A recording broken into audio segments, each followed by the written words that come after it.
जय जिनेन्द्र शाह। सब्जेक्ट है सामायिक, व्यवहार सामायिक और निश्चय सामायिक पर वीडियो बन रहे थे। एक वीडियो और बनाने की भावना हुई और निश्चय सामायिक दो तीन तरह की और हो सकती है।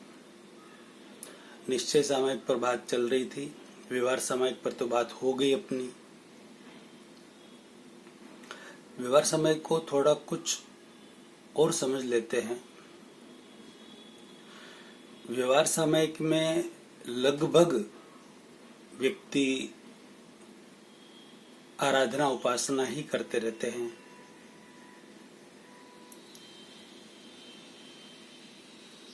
मतलब उपासनात्मक धर्म करते रहते हैं, आराधनात्मक धर्म करते रहते हैं। आचरणात्मक धर्म बहुत ही कम, नहीं के बराबर होता है या करते होंगे। सबकी बात नहीं कर रहा,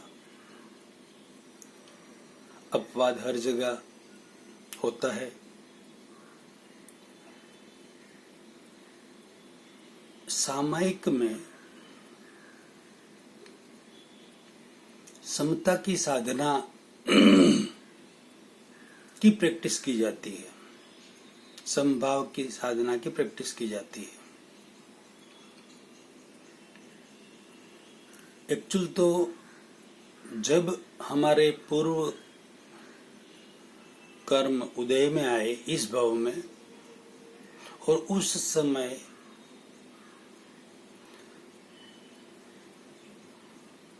कोई कषाय करने की या हो जाने की बात हो, उस समय हम समता रखें, समभाव रखें।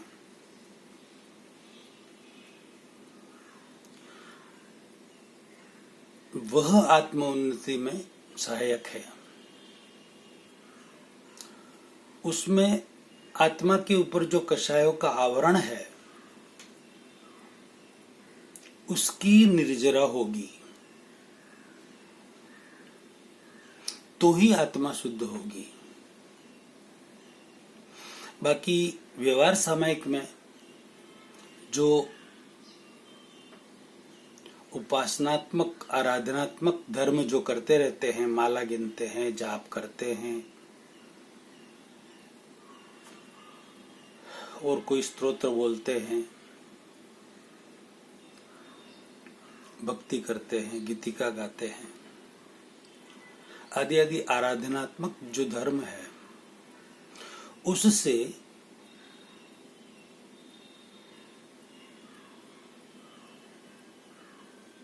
नए कर्मों का बंधन हो रहा है।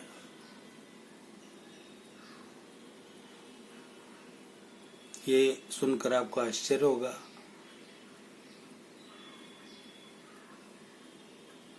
रियलिटी यही है, पूर्व कर्मों की निर्जरा भी हो रही है, संवर रहित बंध सहित निर्जरा हो रही है, और नए कर्मों का बंधन हो रहा है सामायिक करने से।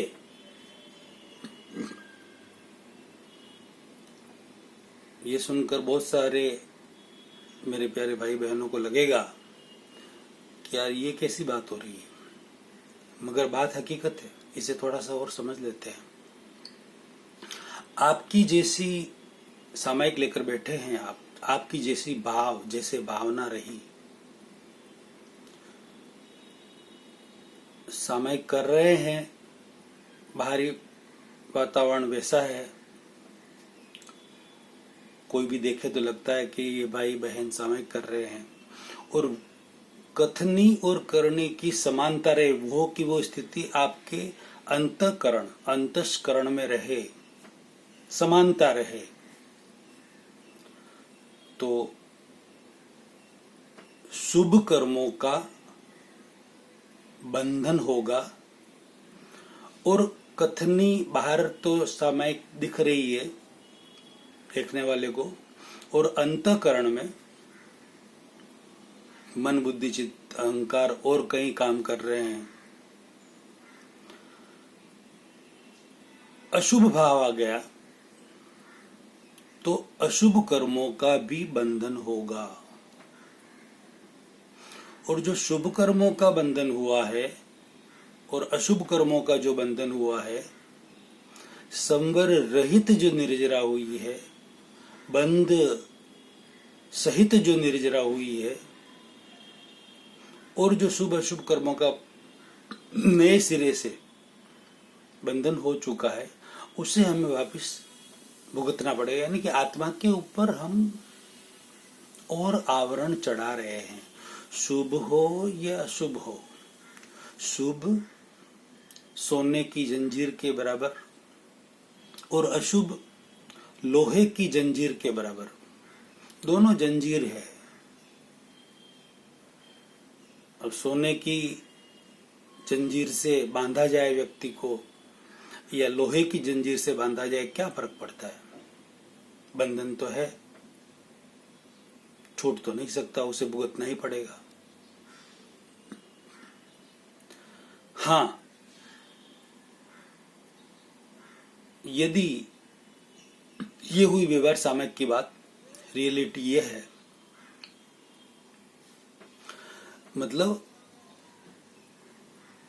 संवर रहित निर्जरा हो रही है, बंध सहित निर्जरा हो रही है, और वापिस आप निर्जरा हो रही है, यानी कि आत्मा के ऊपर जो भी आवरण है पूर्व भव के, उसकी निर्जरा हो रही है, लेकिन बंध के सहित हो रही है, संवर रहित हो रही, यानी कि वापिस वैसा ही या उससे ज्यादा भी या उससे कम भी वापिस आप बंधन कर रहे हैं, यानी कि कोई फर्क नहीं पड़ता उससे। कहते हैं बस हम तो निर्जरा के लिए कर रहे हैं, मगर संवर पूर्वक निर्जरा नहीं हो रही है, बंध रहित निर्जरा नहीं हो रही, ये समझने की बात है। ये हुई व्यवहार सामयिक की बात। अब निश्चय सामयिक की कुछ 2-3 श्रेणियां और है, उस पर थोड़ी बात कर लेते हैं। अब एक्चुअल में तो सामयिक होनी चाहिए ऐसी, और अभी हो रही है जो अभी हम कर रहे हैं वैसी, और होनी चाहिए ऐसी, तो उससे निश्चय में ऐसी होनी चाहिए जो अभी बात हम करेंगे। हमारे आत्मा के ऊपर जो कषायों का आवरण है वह दूर होगा, तो उसमें भी पुण्य का तो बंधन होगा ही, लेकिन वह पुण्य हमें आत्मकल्याण में आगे से आगे सहायक बनता जाएगा।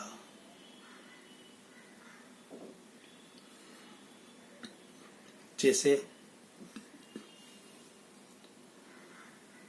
सामयिक लेकर बैठे हैं और हमें निश्चय सामयिक करनी है, तो हमें हमारे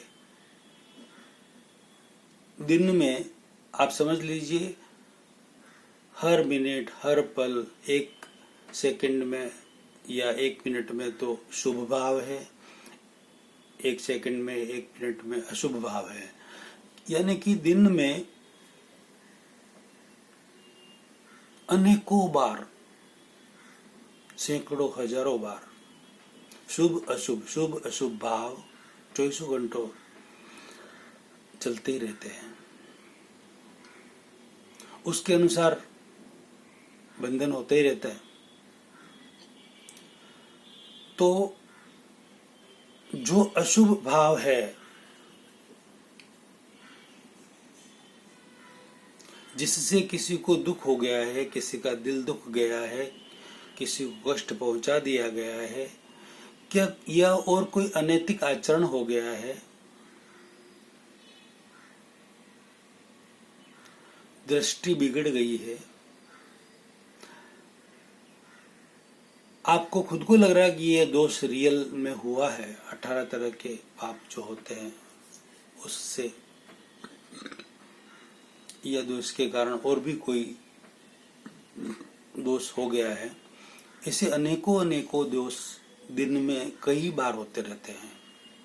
तो सामायिक में बैठे बैठे आपको यह क्रिया करनी चाहिए। मेरे अनुसार निश्चय सामायिक की, यह निश्चय सामायिक यदि होनी कर सकते हैं हम, तो यह क्रिया करनी चाहिए जिससे हमारी आत्मा के ऊपर से जो आवरण है कषायों का वह दूर होगा। यानी कि कषाय तो कर लिए, अशुभ का बंद कर लिया, कितने दोष कितने पाप दिन में हो गए उनको याद कर करके, सुबह से लगाकर रात तक के सारे याद कर करके, सुबह कर रहे हैं तो रात को सुबह से तक, या मतलब पीछे के एक दिन के भी देख सकते हैं आप। एक दिन के पूरे हो गए तो पीछे के 2 दिन के, 5 दिन के, 10 दिन के, 15 दिन, महीना तक के भी देख सकते हैं। पीछे आप 6 महीना तक के देख सकते हैं। प्रतिक्रमण का मतलब ही ये हुआ कि पीछे मुड़ना, पीछे देखना। साल भर के भी देख सकते हैं, 2 साल के भी, यानी कि आपको जब से समझ आई है तब से लगाकर अभी तक के सारे दोष, क्रोध के, मान के, माया के और लोभ के, मोह के भी, राग द्वेष के भी देख सकते हैं। देखकर उसके आपको शॉर्ट प्रतिक्रमण सिर्फ 2 मिनट में होता है, मैक्सिमम 3 मिनट, कोई 1 मिनट में भी हो सकता है। शॉर्ट प्रतिक्रमण का वीडियो मैंने 2 बनाए हुए हैं, उसे आप देख सकते हैं। अभी तक 199 वीडियो मैंने मेरी चैनल पर डाल दिए हैं। तो वो शॉर्ट प्रतिक्रमण ऐसे दोष को देखकर बार बार उसे नष्ट करना चाहिए। जो कषाय हमने कर लिए है, क्रोध कर लिया है, माया कर ली है, मोह कर लिया है, लोभ कर लिया है, कपट कर लिया है, मान पाने के लिए बहुत कुछ कर लिया है, यश कीर्ति के लिए बहुत कुछ कर लिया है, उन सब को देख देख कर, उन सब दोषों के हमें शॉर्ट प्रतिक्रमण कर करके उन सब को धो डालना चाहिए, नष्ट कर देना चाहिए पापों को। यदि वह हम नष्ट करेंगे ना, तो वह भी निर्जरा तो होगी, संवर रहित ही, लेकिन निर्जरा आत्मा के ऊपर कषायों का जो आवरण है, उस कषाय में से आंशिक भी आप अब जितना दोष के प्रतिक्रमण आप कर पाएंगे, उतने ज्यादा से ज्यादा निर्जरा होगी आत्मा के ऊपर, कषायों का जो आवरण है उसकी निर्जरा होगी, और वह पुण्य आत्म कल्याण के लिए लायक और सहायक बनेगा आपके लिए। ये एक पहले भी 3-4 सामयिक के, निश्चय सामयिक के मैंने प्रकार बताए हैं। ये एक प्रकार और हो सकता है, इस तरीके से कर सकते हैं। दूसरी एक सामयिक और कर सकते हैं, जैसे आप कहीं बाहर जा रहे हैं, वॉकिंग के लिए जा रहे हैं, तो रास्ते में नीचे उतर रहे हैं तो सामने बिल्ली ने रास्ता काट लिया।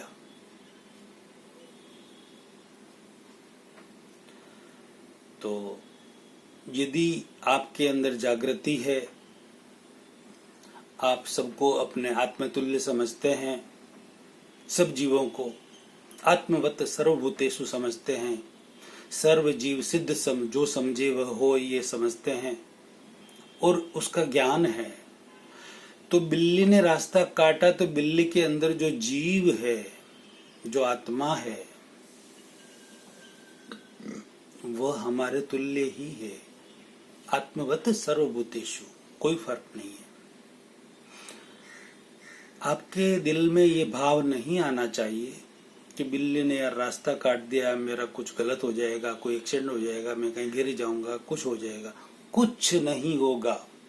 निश्चिंत होकर पॉजिटिव वे में आप जाइए, और आगे क्या होना है और क्या नहीं होना वो आपको नहीं पता। आप पॉजिटिव रहिए और पॉजिटिव दृष्टि में ही आपको रहना है। और उस बिल्ली के भीतर, ये दूसरी सामायिक निश्चय सामायिक की बात कर रहा हूं, चलते हुए भी आप निश्चय सामायिक कर सकते हैं, उसकी बात कर रहा हूं। वॉकिंग करते हुए भी कर सकते हैं, अपनी जागृति में रह सकते हैं। कैसे? उसकी प्रैक्टिस कर सकते हैं अच्छी तरह से। बिल्ली रिलेटिव में वह बिल्ली है, और रियल में क्या है? शुद्ध आत्मा, परमात्मा है। उसके अंदर जो आत्मा है वह मेरे जैसा ही आत्मा है। दो दृष्टि से, रिलेटिव में वह बिल्ली है और रियल में शुद्ध आत्मा है। ये टॉप मोस्ट पॉजिटिव दृष्टि है। फिर नीचे और उतरे और सामने से कोई दूध लेकर आ रहा है, तो क्या दूध के भी शुकन अच्छे नहीं होते? बिल्ली सामने रास्ता काटे तो भी अच्छा नहीं होता। तो आपके मन में यूं भाव होने चाहिए कि मैं जा रहा हूं आगे, मेरा सब काम दूध जैसा होगा। पॉजिटिव, कुछ भी बिगड़ने वाला नहीं है। और इस शरीर के साथ जिसका कोई लेन देन है वो तो पूरा हो गई। निकाचित कर्मों का तो फल हमें भुगतना ही पड़ेगा, फिर डर किस बात का? तो जो व्यक्ति लेकर आ रहा है उस व्यक्ति में, हाँ, ये एक भाई है रिलेटिव में, और रियल में शुद्ध आत्मा है। यानी कि आप पॉजिटिव दृष्टि में रहे। उस भाई को कोसे नहीं कि दूध लेकर आ रहा है, मेरे शुकन बिगाड़ दिए, बिल्ली ने रास्ता काटा तो कि मेरे शुकन बिगाड़ दिए। ऐसा नहीं होना चाहिए। अब आप आगे बढ़े तो कुत्ता दिखा, निश्चय सामायिक की बात कर रहा हूं मैं, चलते फिरते भी कुत्ता दिखा, तो कुत्ते के अंदर रिलेटिव में कुत्ता श्वान है और रियल में शुद्ध आत्मा। फिर कोई गाय दिखी तो रिलेटिव में गाय है, रियल में शुद्ध आत्मा। कोई भैंस दिखी तो रिलेटिव में भैंस है, रियल में शुद्ध आत्मा। कौवा दिखा तो रिलेटिव में कौवा है, रियल में शुद्ध आत्मा। कोई स्त्री दिखी तो रिलेटिव में ये मेरी बहन के बराबर है और रियल में शुद्ध आत्मा। माँ के उम्र की कोई दिखी थी, मेरी माँ के बराबर है स्त्री, रिलेटिव में, और रियल में शुद्ध आत्मा। ये मेरी बेटी के बराबर की है स्त्री, और रियल में शुद्ध आत्मा। इस तरह से कोई भाई दिखा तो ये मेरे भाई के समान है, ये मेरे पिता के समान है, ये मेरे दादा के समान है, रिलेटिव में, और रियल में शुद्ध आत्मा। फिर आप निकल रहे हैं, जा रहे हैं, गार्डन में चले गए, गार्डन में घूम रहे हैं, तो गार्डन में आपको चलते हुए चींटियां दिखेगी, मकोड़े दिखेंगे, छोटे मोटे और भी जीव दिखेंगे। तो उन सबको भी रिलेटिव में ये चींटी है, मकोड़े हैं या और कोई जीव है, रियल में शुद्ध आत्मा। आत्मा तो है ही उनके अंदर। फिर पेड़ पौधे दिखेंगे आपको वहां पर, रिलेटिव में ये पेड़, रियल में शुद्ध आत्मा। एक इंद्रिय जीव है, स्पर्शेंद्रिय है उनको। आत्मवत सर्वभूतेषु, मेरे जैसी ही आत्मा इनके अंदर भी है।